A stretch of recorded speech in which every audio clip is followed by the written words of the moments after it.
Bacchette pronte, cin cin da Rosy Cin. Sono Rosy Cin, la proprietaria del mio ristorante Yokohama, e oggi sono nelle cucine di Giallo Zafferano per prepararvi il poké di salmone. Iniziamo con il salmone già battuto. Lo tagliamo a sashimi. Tagliamo il cipollotto.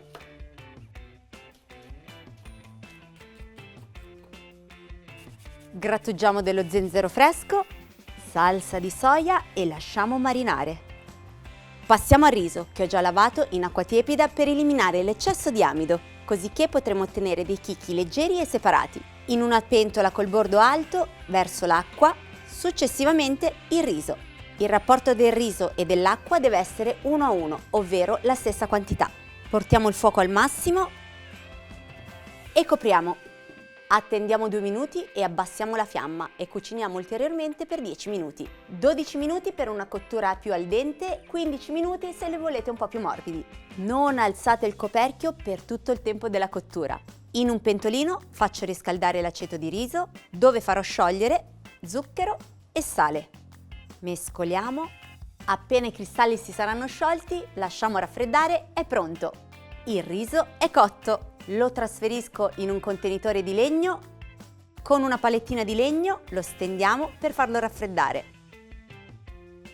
Versiamo il nostro composto di aceto di riso e continuiamo a mescolare finché risulterà lucido e ben condito. Lasciamo raffreddare. E ora le verdure. Togliamo la prima foglia, tagliamo a julienne il cavolo rosso, carote e ora tagliamo i cetrioli e alla fine i ravanelli. Possiamo impiattare. Iniziamo con l'inumidirci le mani, prendiamo il riso e lo mettiamo nella ciotola. Salsa teriyaki, sesamo nero, sesamo bianco. Iniziamo con il cetriolo, ravanello, cavolo rosso, carote, salmone marinato e infine edamame, erba cipollina e il nostro poké è pronto! È il momento dell'assaggio.